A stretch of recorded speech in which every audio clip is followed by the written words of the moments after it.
배부르고 등 따시면, 그런 표현들이죠. 배부르고 등 따시면 교만해지고, 배부르고 등 따시면 나태해진다, 그런 표현들을 합니다. 그래서 때로는 고난이 우리에게는 유익이 될 때가 있다는 말씀처럼, 우리에게 좀 힘들고 어려운 일을 당하면 오히려 더 부지런해지고 더 긴장하고 그리고 더 겸손해지고 하나님을 찾게 되는 이런 때가 있죠. 그래서 고난이 오히려 복이다, 그런 말도 하게 되어지는 건데, 오늘 여기 멸망당할 이들을 보면 8절에 사치하고 평안히 지내며 라고 말을 해요. 사치와 쾌락에 빠져 있는 그러한 삶의 모습, 환경을 이야기하는데, 그렇게 그런 가운데 있다 보니까 그들 마음 스스로가 생각하기를 나뿐이다, 나 외에 다른 이가 없다, 자기중심, 자기만족에 빠져 사는 거예요. 정말 우리는 신앙생활뿐만 아니라 세상 살아가는 것도 똑같겠습니다만은, 자기 도취에 빠져버리면 꼭 실수도 하고, 자기 도취에 빠져버리면 교만해지면서 인간관계 깨지고 모든 환경이 어려움을 당하는 그런 경우들을 보게 됩니다. 자기당 착한다, 그런 표현도 하는데, 항상 우리는 자기 스스로를 인정할 때, 물론 신앙 안에서 하나님의 자녀라고 하는 이런 자존감 내지는 자긍심으로, 자만이 아닌 자긍심으로 또는 자존감으로 자신의 존재를 긍정적으로 표현할 수 있죠. 그렇지만 그것이 자만에 빠지거나 교만에 빠지는 일이 되어져 버리면 그거는 결코 올바른 게 아니다. 그러다 보니 나밖에 없다라고 하는 생각 속에서 나는 과부로 지내지도 않고 자녀를 잃어버리는 일도 모르리라 라고 말한다는 거예요. 나는 고난당하지 않는다는 거죠. 나는 잘 된다는 거죠.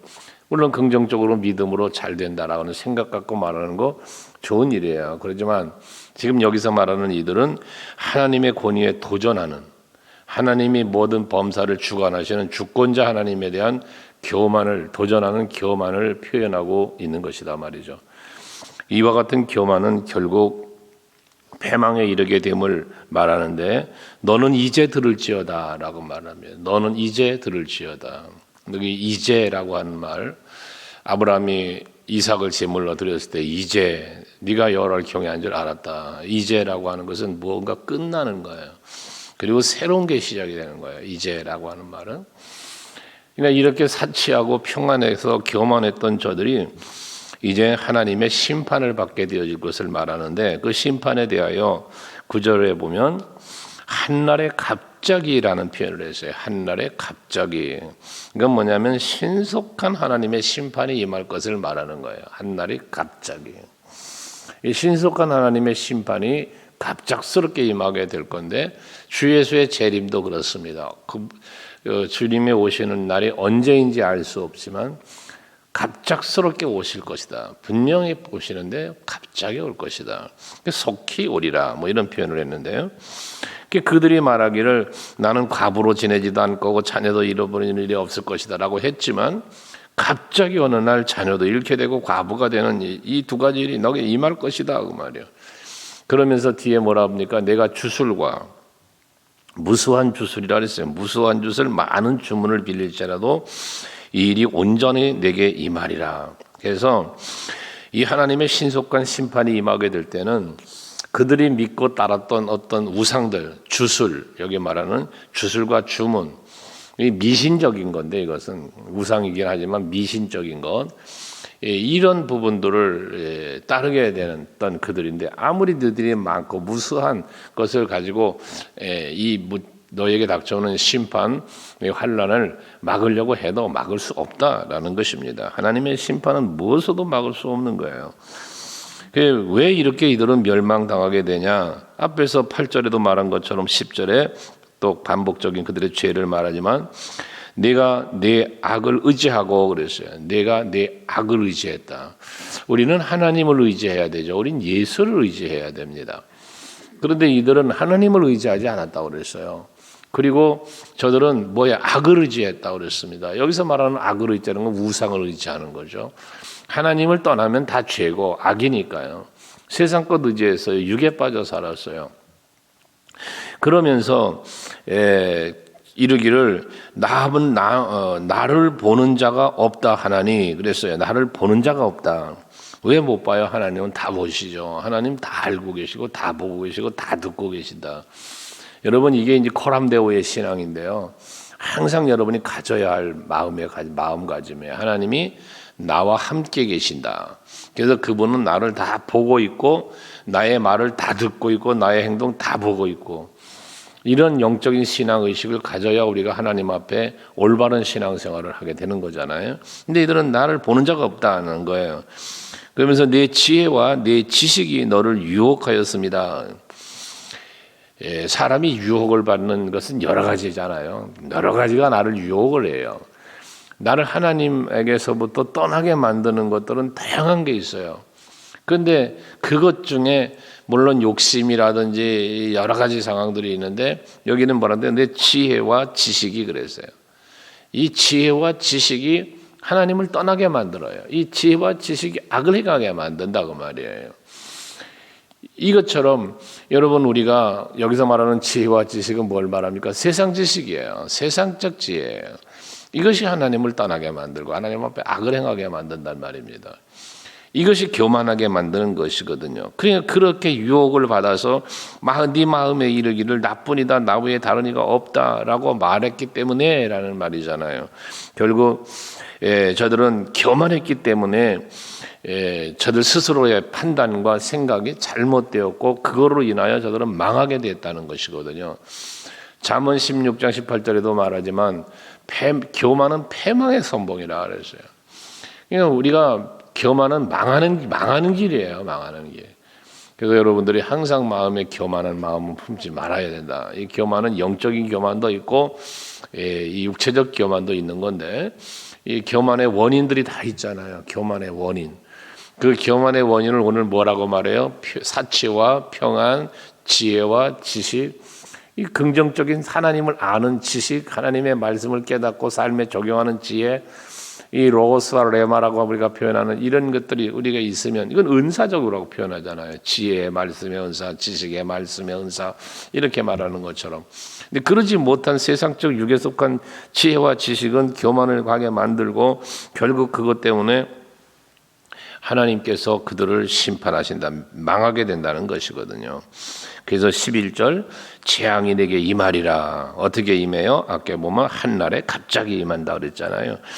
그래서 재앙이 내게 임하는데 그 근원을 알지 못할 것이며 손해가 내게 이르리라. 그러나 이를 물리칠 능력도 없을 것이고 파멸이 호련히 내게 임하리라. 그러나 내가 알지 못하리라. 하나님의 심판이 임하는데 왜 내가 이런 어려움을 당하는지도 모르고 또 그런 환난과 심판을 당하는데 이 모든 파멸을 당하는데 그걸 물리칠 능력도 없고 이런 무지한 또 무능한 상황에 이르게 된다는 거거든요. 사람이 무지와 무능은 자신을 고달프게 만드는 거니까 하나님을 알지 못해 망한다는 것처럼 이 무지함이잖아요. 그 하나님이 하시는 일을 깨닫지 못하니 이거 무지잖아요. 또 자기 스스로를 보호할 수 있는 능력도 없으니 무능이잖아요. 여러분 우리는 꽤나 괜찮은 사람인 양 알고 내가 꽤나 괜찮은 힘이 있다라는 생각들을 하는데 그게 다 뭐예요? 세상적인 힘이잖아요. 우리가 나름 강하다, 뭔가 잘났다, 뭔가 있다라고 하는 이런 부분들에 대해서 자만하게 되는 원인이 무엇 때문에? 전부 다 세상적인 것들이란 말이에요. 육체적인 것들이란 말이에요. 이런 것들은 하나님 앞에 아무것도 아닌 게 돼버리니까. 그래서 우리는 나의 힘은 여호와가 돼야 돼요. 그래서 다윗의 고백처럼 나의 힘이신 여호와야 그러잖아요. 내가 저를 사랑합니다. 고백하는 것처럼 여러분의 힘은 예수여야 하고 여러분의 힘은 말씀이어야 하고요. 이게 능력이에요. 기도가 능력이에요. 그걸 힘으로 삼는 여러분들이 되셔야 해요. 매일 아침마다 주님의 전에 나와서 예배하고 기도하는 것 이것이 여러분에게 능력이 되는 거예요. 그러면 여러분들이 그 힘이 그 기도의 힘이 이 예배함의 힘이 곧 하나님의 능력을 내 능력으로 삼는 거니까 오늘도 그런 이 힘을 의지하여 여호와를 의지하여 승리하는 여러분 되시기를 바랍니다. 12절에는 이제 너는 젊어서부터 힘쓰던 주문과 많은 주소를 가지고 오라고 했는데 앞에서도 말한 것처럼 저들은 무수한 주술 많은 주문 그런 것처럼 여기 12절도 젊어서부터 힘쓰던 주문과 많은 주술이에요. 어려서부터 여기 빠져 살았다는 얘기잖아요. 얼마나 오랜 시간을 이 주물과 주술에 빠져 살았는가라는 거죠. 이 얘기는 뭘 말합니까? 오랜 기간 동안에 하나님 앞에 돌아올 수 있는 돌아오라고 외치는 선지자들 돌아오게 만드시기 위한 하나님의 책망 다양하게 있었을 텐데 깨닫지 못하고 돌이키지 않았다는 거잖아요. 회개하지 않았다는 거죠. 쉽게 말하면. 이러니까 이들은 멸망하게 되는 거단 말이거든요. 여러분, 회개는 하나님께서 우리에게 주신 특별한 은총입니다. 정말 그런데 이 하나님의 회개할 수 있는 은총을 주신 것은 회개할 수 있는 기회만 주는 것이 아니라 회개하도록 깨닫게도 하신단 말이에요. 그런데 이걸 깨닫게 하는데도 그걸 깨닫지 못하는 이런 앞에 말한 무지, 이게 결국 멸망의 원인이거든요. 사람이 늘 제가 말씀드렸지만 죄를 안 지면 할렐루야죠. 하지만 우리는 죄를 짓게 되고 또 하나님 앞에 부족하고 부끄러운 모습이 우리에게 있단 말이에요. 이때 하나님이 그러한 나의 부족함을 부끄러움을 깨닫게 해주신단 말입니다. 그때 우리는 뭐에 돌이켜야 되는 거거든요. 한 주간 부흥회를 했습니다마는 저도 늘 부흥회를 다니면서도 보는 거고 느끼는 거지만 그러거든요. 이 말씀을 우리가 이렇게 듣다 보면 이 말씀이 은혜로 다가올 때가 있고 말씀이 시험으로 올 때가 있는 거잖아요. 근데 복된 자는 하나님의 은혜를 받을 사람은 말씀을 들을 때 그 말씀을 통하여 은혜를 받아요. 그런 깨달으면서 회개도 하고 하나님께 더 가까이 나아가는 그냥 계기가 되는 거예요. 근데 어떤 사람들의 경우를 보면 말씀을 듣다가 시험에 들어요. 이거는 여러분 은혜로 받지 못하기 때문에 그런 것이거든요. 강사 목사님도 예배 시간에 그런 말씀에는 실족하지 않은 자가 복이 있다 그러는데 정말로 그런 거예요. 우리가 실족한다는 건 미끄러져 넘어진다는 거거든요. 그 미끄러져 넘어지는 게 무엇 때문에 미끄러져 넘어집니까? 바른 길을 가지 않았거나 그 길을 바르게 보지 못하고 가다가 넘어지는 거잖아요. 돌뿌리 걷어 넘어지든 뭔가 미끄러져 넘어질 때는 내가 보지 못한 것 때문이잖아요. 보지 못한 것 때문에. 하기에 여러분들이 항상 하나님의 은혜로 볼 수 있고 하나님의 능력, 하나님의 사랑, 하나님의 섭리 이걸 볼 수 있는 여러분이 되셔야 돼요. 그러면 실족하지 않는 거예요. 하나님의 말씀을 들을 때 하나님의 말씀으로 내가 들려지면 돼요.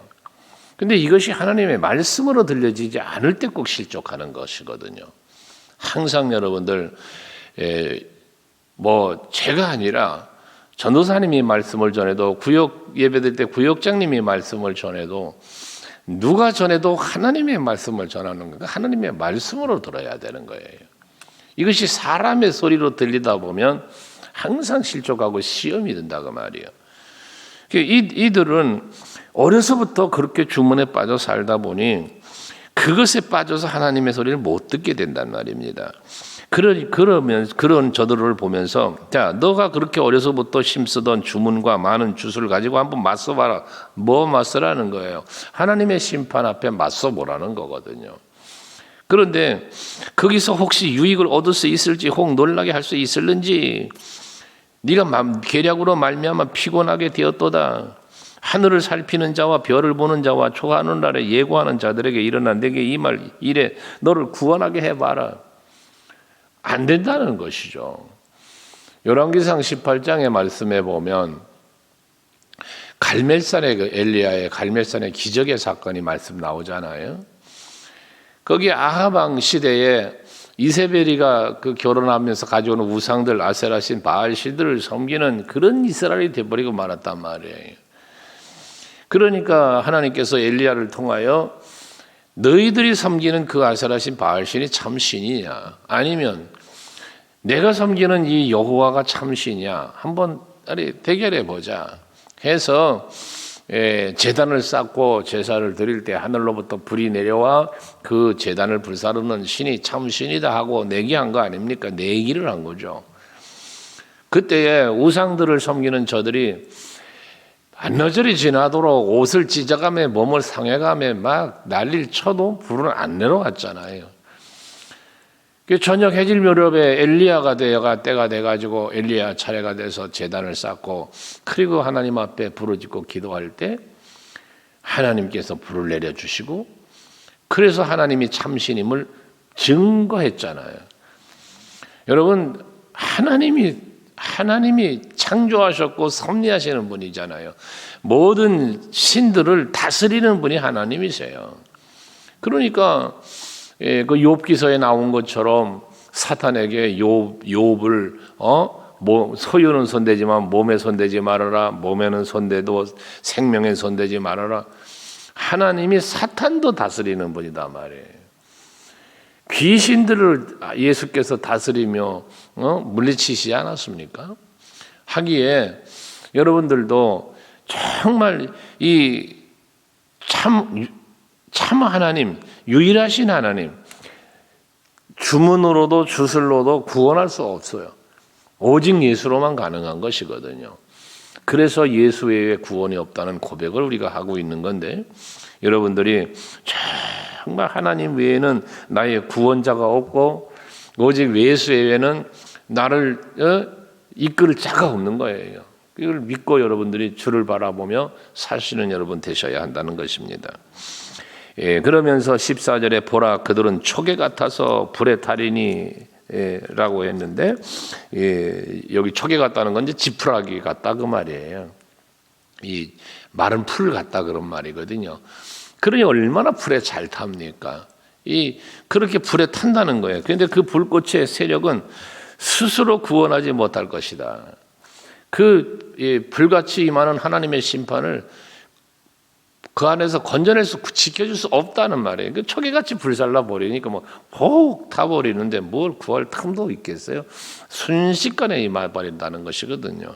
그런데 이렇게 하나님의 심판의 불은 그랬잖아요. 14절 마지막에 이 불은 덥게 할 숯불이 아니요 그 앞에 앉을 만한 불도 아니다. 쉽게 해서 모닥불 피워놓고 화롯불 피워놓고 거기에 앉아서 옹기종기 앉아서 따뜻하게 불 쬐는 그런 불이 아니라는 거예요. 하나님의 심판의 불이라는 것이거든요. 완전히 소멸돼 버리는 걸 말하는 거죠.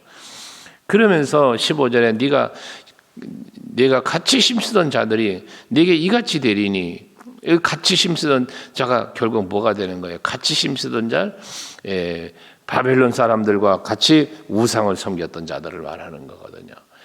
그런 다니엘 그리고 그 친구들은 어떻게 됐어요? 바벨론 포로로 잡혀가서도 우상을 섬기지 않았고 절하지 않았고 그 우상을 섬긴 음식도 먹지 않고 그러면서 자기의 신앙을 굳건하게 지킨 사람들이었잖아요.